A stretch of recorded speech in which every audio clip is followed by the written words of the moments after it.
Hey everyone, sorry about that. For some reason, they kicked us off and stopped our stream, so we had to restart. Do me a favor, as you're kind of plugging in, could you please put in where you are coming from, what state, what program, just to be able to kind of make this a stronger sense of community about who we have represented. Okay.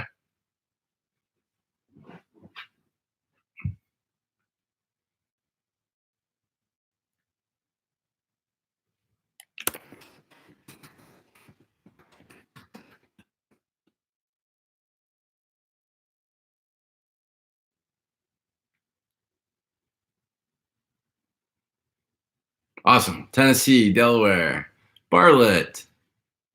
We got Martin. We got Paris. We got Ithaca.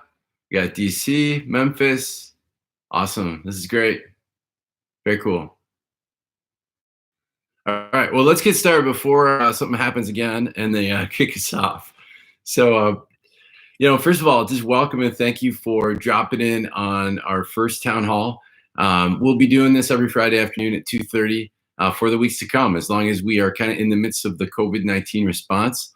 It's my hope that through these town halls, we're able to stay connected, ask questions, and that you're able to be able to just get a sense of what's going on with St. John's during this time.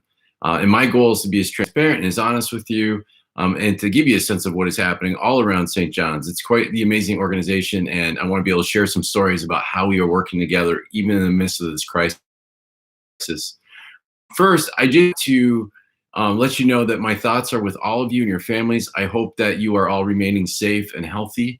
I also hope that you are sold out to social distancing and that you are honoring stay-at-home orders as much as possible.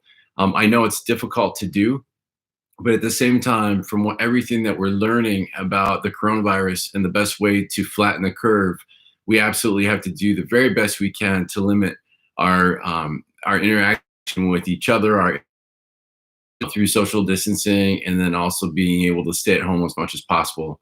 I realize that for some people that are essential employees of St. John's, it's very difficult. And I just want to take this moment to say thank you to all of you for what you're doing to ensure that the people that we support day in and day out are receiving the care and that they need. Now more than ever, just so grateful for your work and your love and compassion for those that we serve and support. I want to give an opportunity at different times, and I might miss this, so you might have to repost, but we definitely want to make this interactive throughout the time. And so if you have a question, feel free to drop it into the chat box. That's probably the best way to do it. The second best way would be for you to email it to me at athornton@sjcs.org. So you could also do that as well. That's an option. But let's try to use the chat as much as possible.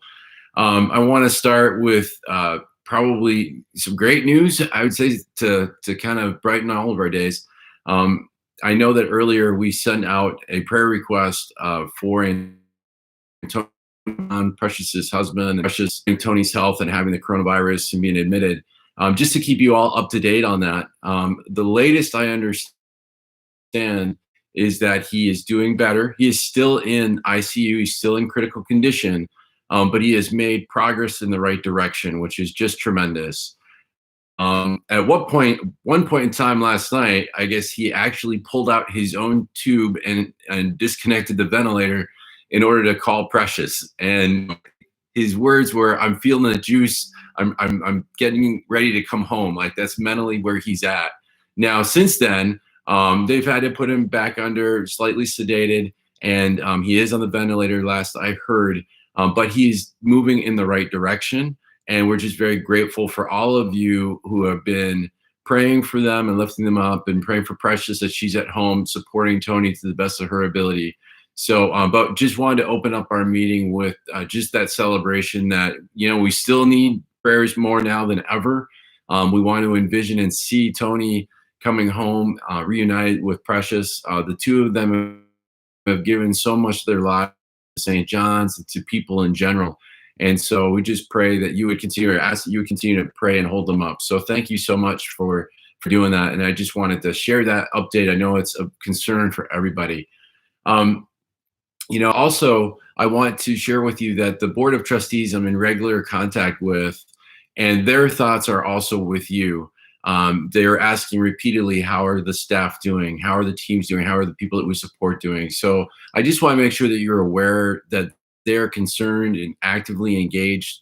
I speak with them multiple times a week through email as well as meetings, just to make sure that they're aware of our status as we move through this pandemic together. But I wanted to pass along their well wishes to you and their thoughts and prayers for you and your families as well. One of the things, or this has kind of been a really cool thing to watch, as we've gone through this crisis, in the midst of this crisis, we've been able to leverage some strengths that we have as an organization, many that we knew, but maybe we hadn't tapped in at the same level. And I just want to let you know a couple ways that that's working. First is kind of a very recent.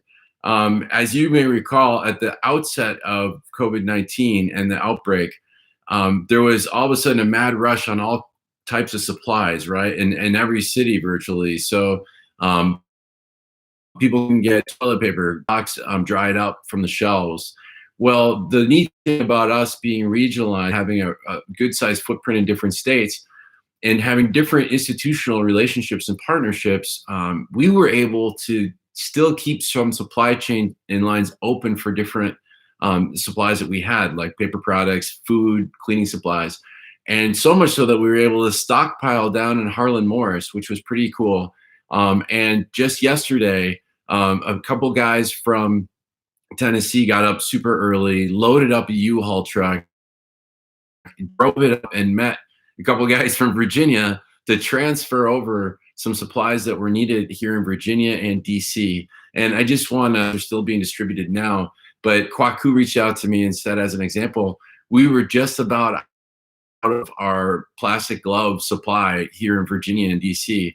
And the timing of this delivery came at a point where we were able to restock and resupply for our staff that are on the front lines. So again, just a tremendous work through the teams of Tennessee and Virginia and DC. And just another way that we are leveraging our strength as a regional organization to really help keep the mission moving forward and help keep people safe and supplied. Also, we were well in advance of this and working on this, Precious and Carl and her team, but remote technology, now more than ever, virtually everybody is remote.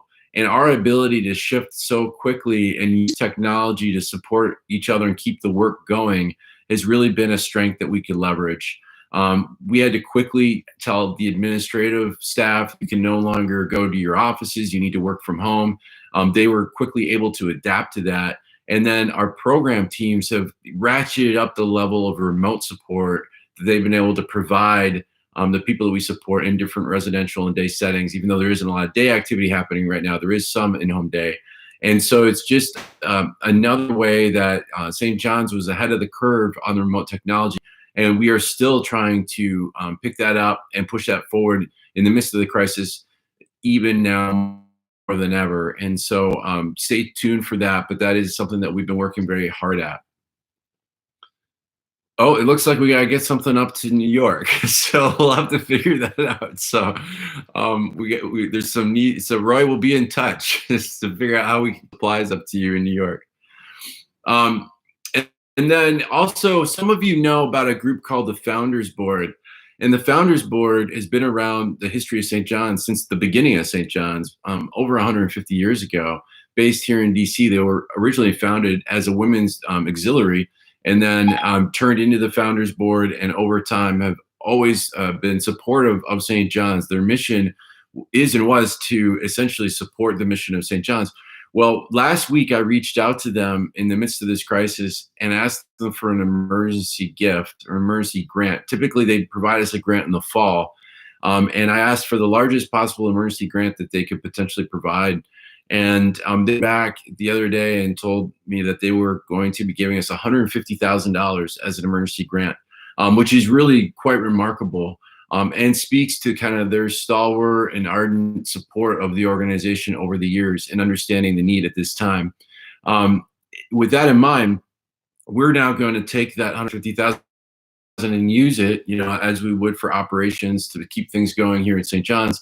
But then we're also working with our donor development team to be able to figure out how we can best leverage that grant gift with our donors and supporters and the general public, as well as those that have been ongoing supporters for us. And so you'll probably see an ask coming out in the next week, I would think. And so you'll be able to spread that with your friends, with your colleagues and loved ones, those that you might think might be supportive of St. John's, because it'll be some sort of matching gift is what I believe will happen. So again, just one more way that we've been able to leverage a key part of our strengths and support through the relationship with the Founders Board.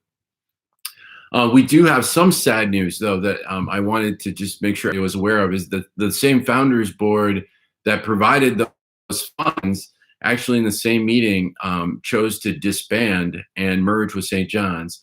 And that came about through the impact of the COVID-19 response on them and the pandemic, as well as just the challenge it has been for them to be able to maintain and build up membership. And so we're in talks with their leadership about St. John's and how we can leverage their support base to further support our work over the years to come. And then also, many of you know this, and I just want to acknowledge it, that we have gone through our first round of layoffs and furloughs. Approximately 30 people were affected in that first round. And again, I know that those are very difficult, horrible circumstances to go through. And I just, again, want to apologize to individuals that are affected as we do layoffs and furloughs. Anytime we do that, it's a difficult situation. And it's very difficult for the people that are impacted. And so our thoughts and prayers are with those individuals and their families as we go through this crisis and as they adapt now to their new reality for a period of time. And so just wanted to acknowledge that was a very difficult process to go through, and certainly more difficult for the people that were told they were going to be stepping away from St. John's either for a period of time or indefinitely. Want to kind of shift gears a little bit to kind of the state of St. John's and give you the latest update of all things that are happening programmatically as well as financially, and then talk about what does that mean for us as an organization, and then what does that mean for you as an individual. So I'm just going to kind of shift over here and start kind of walking through that programmatically. You know, one thing that we're for is that so far, there are no reports of people given the fact that we are in 6 different states. You know, it's incredible that we haven't seen one single individual that we support. And we literally support hundreds, if not 1,000 plus people on a daily basis through the reach of St. John's. And we have not had anyone that we support contract the coronavirus. So that's not a guarantee that they won't at some point in time. This is a vicious virus. It's something that transmits at a very high rate. But I just want to thank everyone for doing their part to stem the tide and do their best to keep it at bay through social distancing, through cleaning practices, through our policies and putting our policies into practice relative to communicable diseases. Just everybody's working so hard on all fronts to try to keep the individuals we support, the groups we support, and our team members the safest possible. And so again, we continue to pray that that remains the case, but we are able to report that so far no one has contracted it that we support. Want to let you know that one kind of move that was made that was pretty dramatic but very necessary decision that was made within the last week. It had been discussed for the last couple of weeks, and just we moved to this yesterday at 4 o'clock.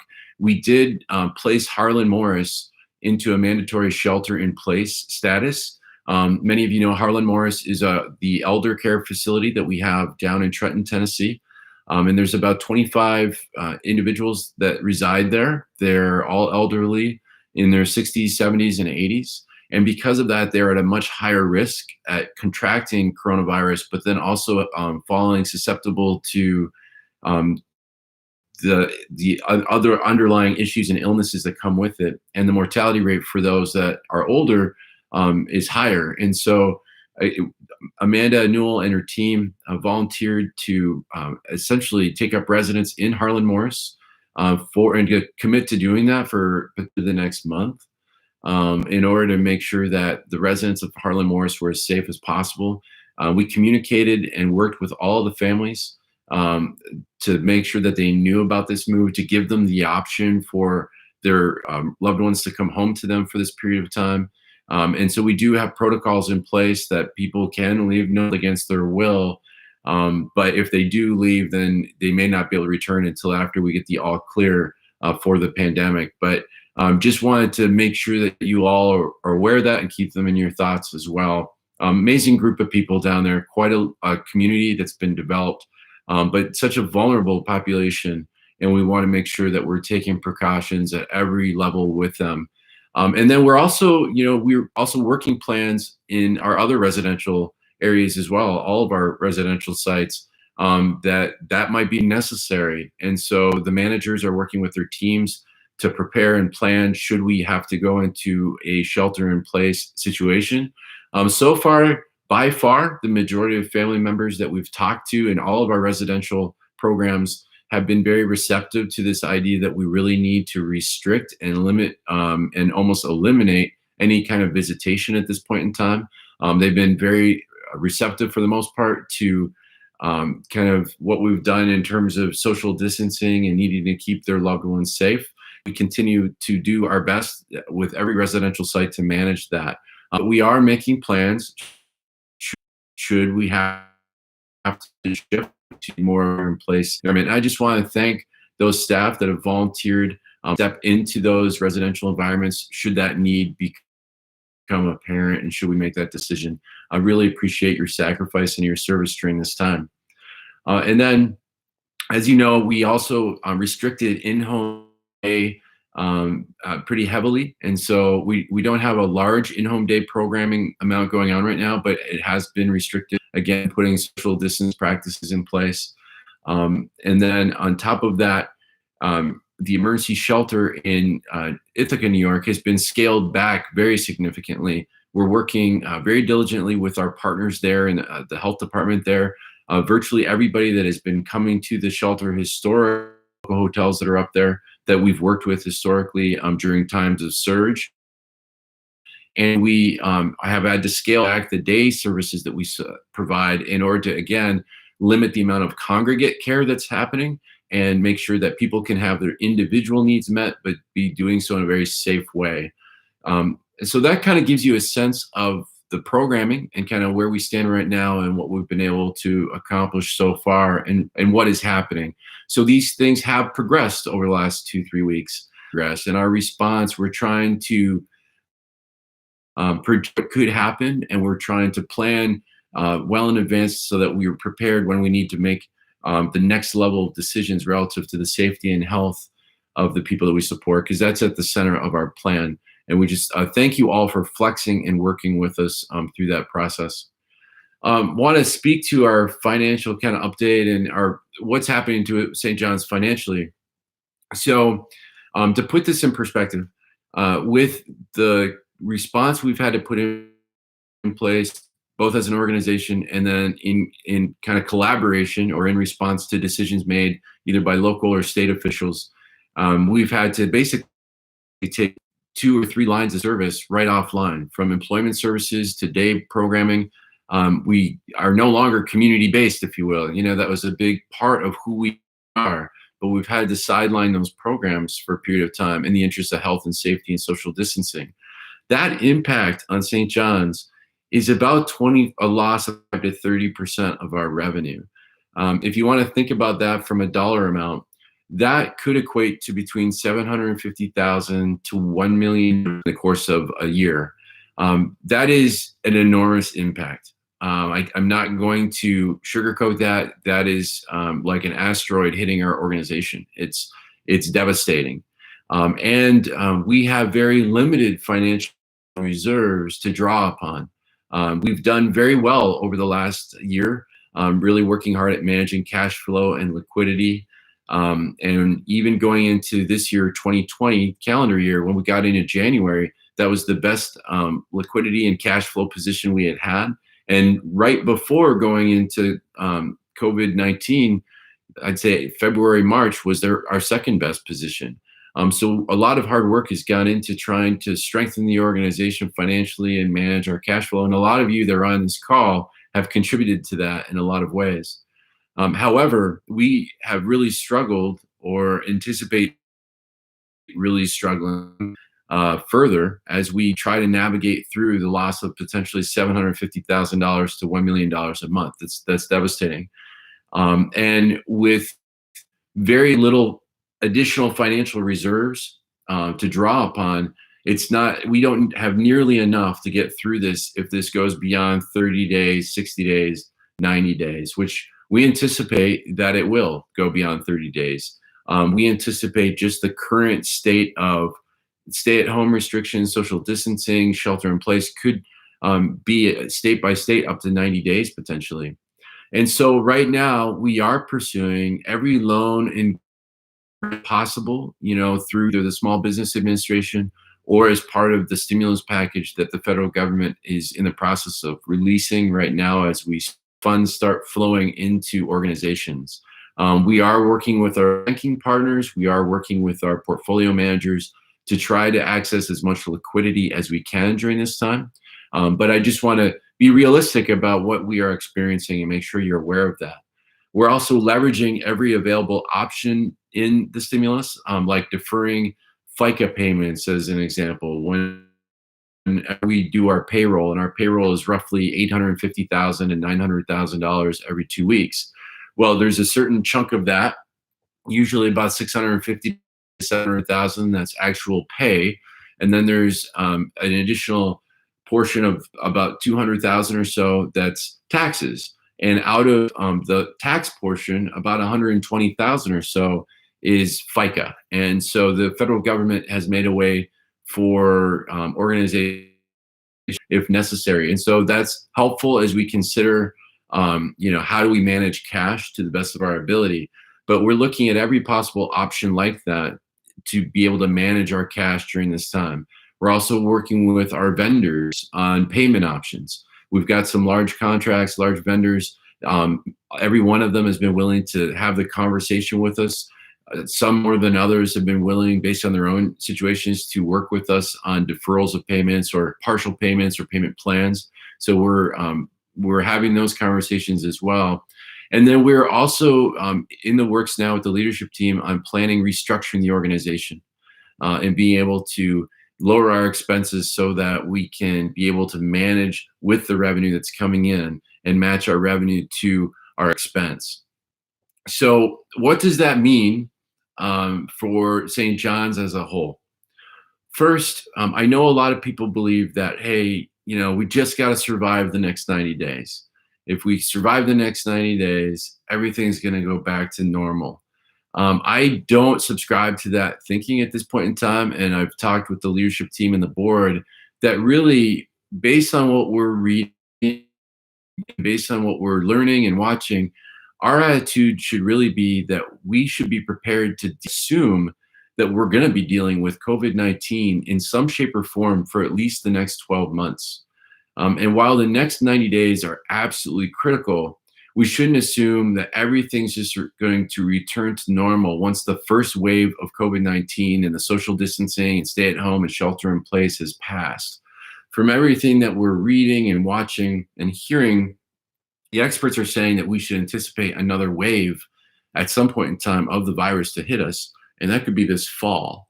And the best guesses right now, or estimates, are for a vaccine, is that we won't have a vaccine for 12 to 14 to 16 months. And so as we look out on the horizon, the next 90 days is critically important. We absolutely have to get through that. But we should plan and assume that we're going to be dealing with the coronavirus in some way, shape, or form and its impact for the next 12 months at least. So mentally, that's where I'm trying to get to. That's where I'm trying to get the leadership team and the board to. And that's where I'm asking you to also join me in being, because I think as we're able to shift our thinking that way, then we can shift our planning that way, and we can keep looking forward and preparing. I want to be as ahead of our response and proactive in our response as we should be. Second, given our limited financial reserves, we're also going to need to act quickly and decisively to the rapid decline in our revenue by rapidly reducing our expenses. That's just a reality. We have been building up a cash reserve on the side over the last year. We do have a portfolio of investments. The majority of that is collateralized, so we actually don't have access to that right now. We are working with our bank to potentially increase our line of credit. We have room on our existing line right now. And we're also working with our wealth management advisor, our portfolio advisors, to figure out how to potentially free up more in the portfolio for liquidity. But the reality is we don't have nearly enough to ride out this storm. And so we need to act quickly and decisively. And with the decline of our revenue, we've got to match that decline with a decline in our expenses. What does that mean for you? And I want to be just as honest and transparent as I can be. As I said a week and a half ago, that there will be layoffs and furloughs. Those are going to continue. As we plan to restructure the organization and bring our expenses in line with the current revenues, the reality is we are going to have more layoffs and furloughs. And again, I am very sorry about that. This is a circumstance that I wish none of us were having to go through. And people are going to be impacted. Friends and coworkers are going to be impacted. And I wish that was not the case. But I do want to be honest with you and let you know that that will happen. We will do our best to communicate towards that end and be as open and honest and transparent with you as possible. But that is kind of where we stand right now. Is you can anticipate there will be more layoffs and furloughs as we move forward with this process and have to adjust as quickly as possible. The other thing that we are having to do is any current time off that was granted is having to be rescinded at this point in time. And this is so that we can ensure adequate coverage. Now, I want to make sure that you hear this part. Exceptions can and will be granted, but that's going to be on a case-by-case basis. Right now, the care and support of the people that we serve is our priority. And as the coronavirus impacts more and more loved ones and family members in some way, shape, or form, whether physically by getting the virus or by schools closing and having to take care of children, whatever the potential impact is or cause for the impact, it could impact our ability to cover all the shifts that require coverage for the people that we support. And so because of that, we're needing to make sure that we have our workforce, our team ready and available, should we have a call out. And so at this point in time, we are rescinding any time off that had been pre-approved before, although we will be making exceptions on a case-by-case basis. The other piece with this, and I've messaged this before, but I want to reinforce it. You may be reassigned. Change could happen in terms of your current position, your current duties. You may be reassigned to a different job, different department, even a different supervisor. Those are all part of our current reality and potential options that we might have to move on. And I'm asking for everyone as we go through this to be as flexible as possible as we move through. Just last week, at the leadership team level, we had to make a change where we had to say goodbye to Christiana Wilson, who is our director of HR. And because of the COVID-19 pandemic and our need to do furloughs and layoffs. And instead, I had to sit with her team on a phone call with Alex and Roe and say, hey, for now, you're going to have a new supervisor, as Rich Bennett, our Chief Strategic Initiatives Officer, was going to be providing interim leadership over HR. There could be more conversations like that in our future together. And it means being flexible, and the need to be flexible is the highest it's ever been. And again, I thank you for that, but I do ask you for that as well. The other thing I would say, what this means for you is now more than ever, you've got to be informed about what's happening in your community, what's happening with your health departments, your community's response to the coronavirus, as well as our response as an organization to the coronavirus. We've built a special webpage for you so that you can stay up to date. And that is called sjcs.org/staff updates. We've already loaded up there a ton of resources for you, state by state, There's insurance information up there for those of you that are on our plan.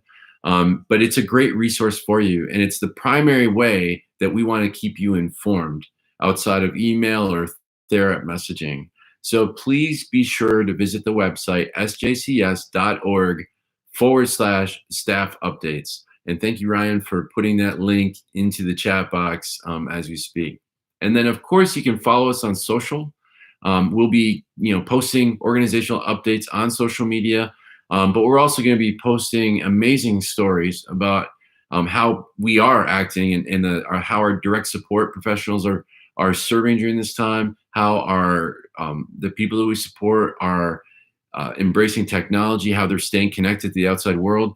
There's so many great stories that are happening in the lives of the people that we support and in the lives of those people that work for us, our team members, that we want to make sure to keep those out on social. And so we will be sharing a lot of those on social, and we just ask that you follow us on all of our social platforms to stay up to date.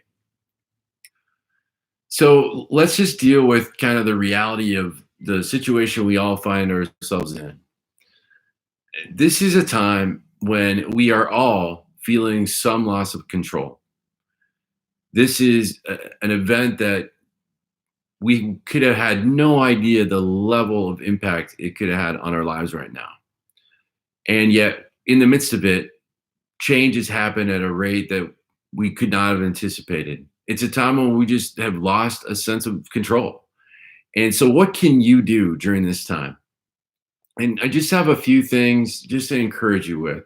I would like to offer to you, take them or leave them, but just thoughts on how can you maintain a sense of control as we go through a time of crisis?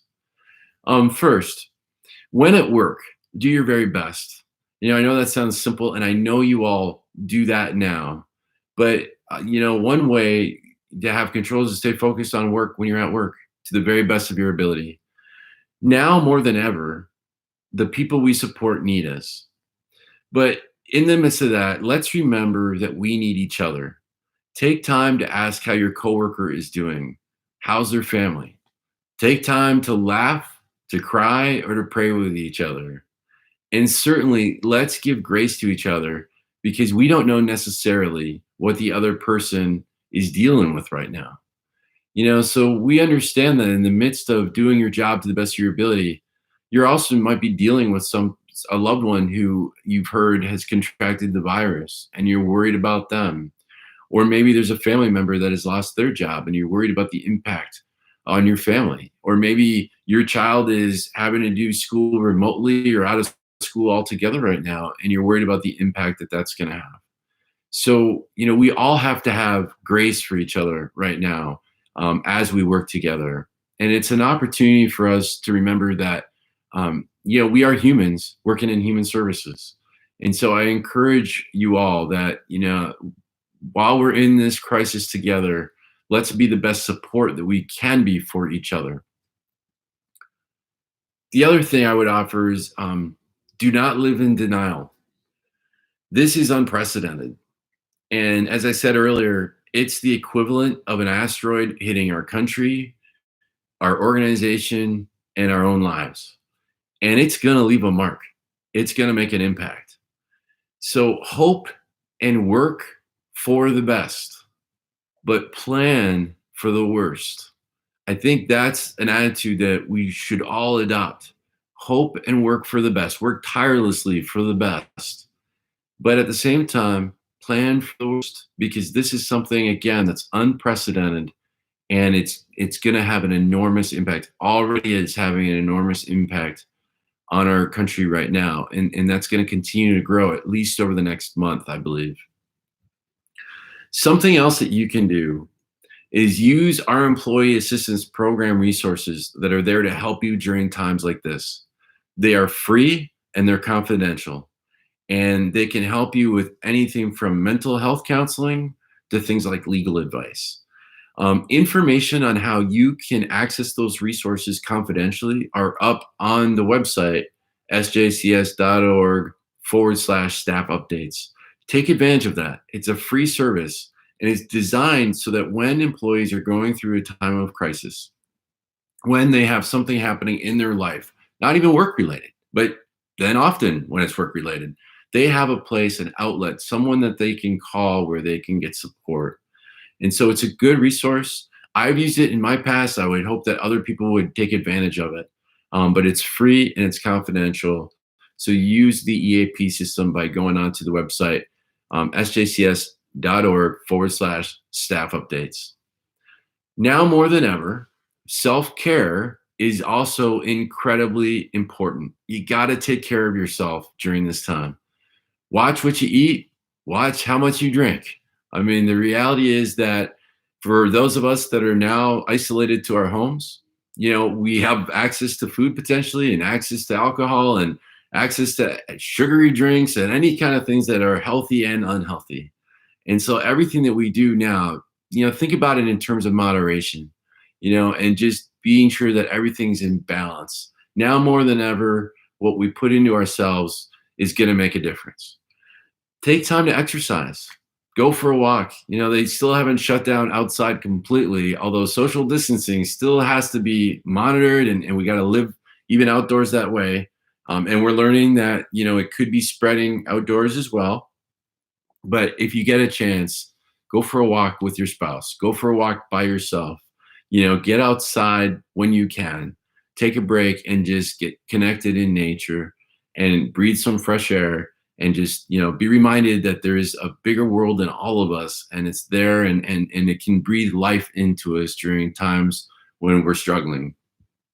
Also, other things you could do, read, catch up on shows and movies you've been watching, catch up on Netflix or Hulu, whatever it is. Stay abreast of what's on TV and the news.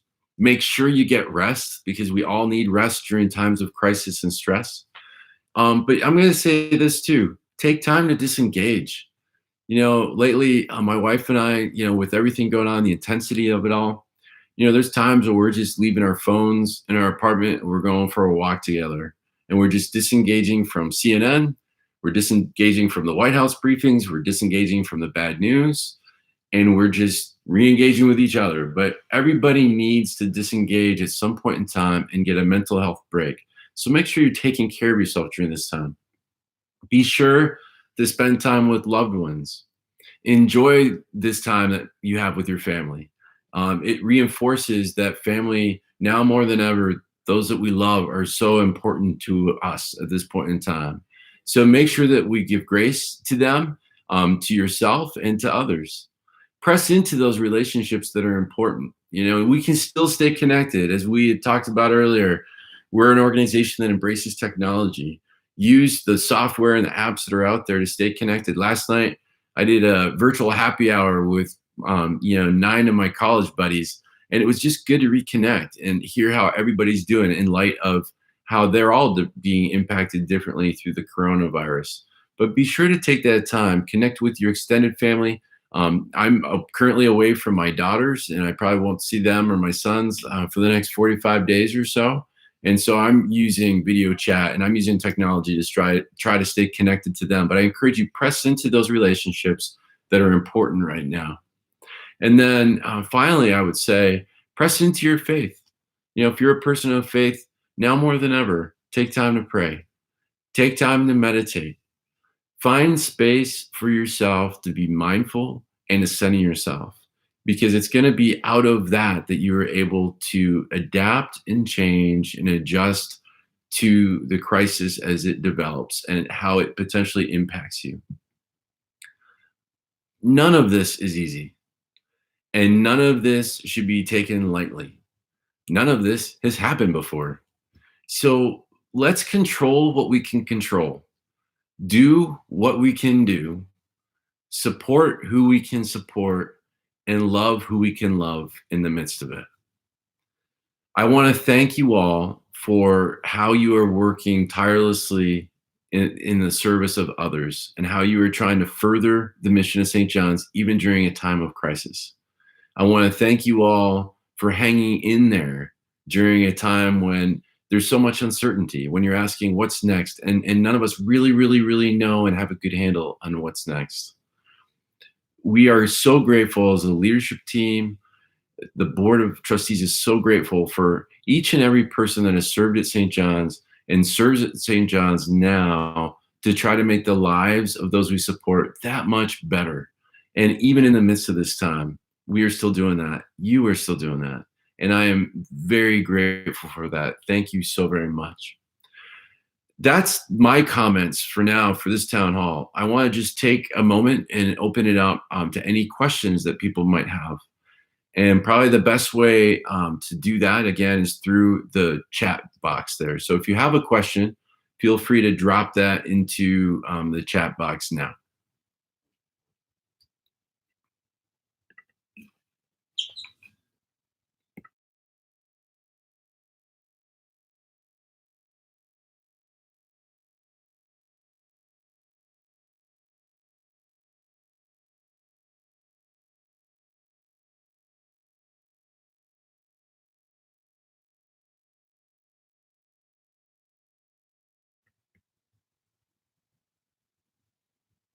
I'm just looking at the chat box. First of all, you're all very welcome, but we owe you transparency and information. So that's something that, as a leadership team, we're committed to, and we'll continue to try to do our very best with that. Any questions?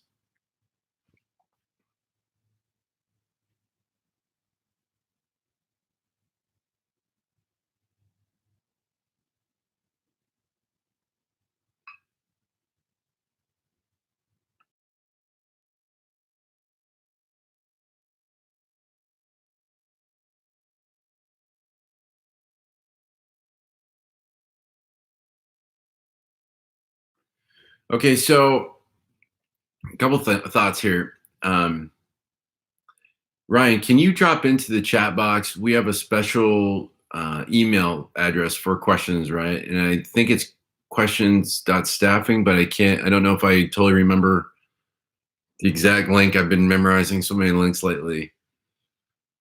Ryan will drop into that. We'll also follow up to this.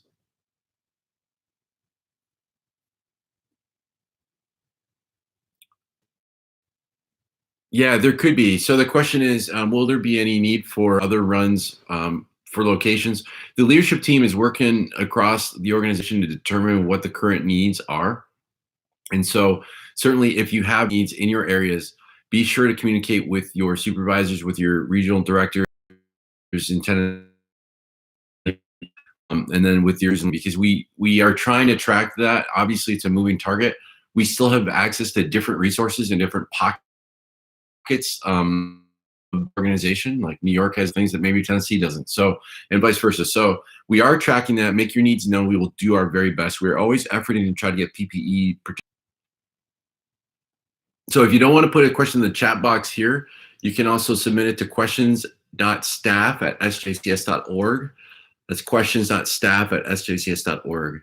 And we will be able to have those for the future, and I'll address those in upcoming casts. But if there's any questions, by all means, feel free to throw them in chat.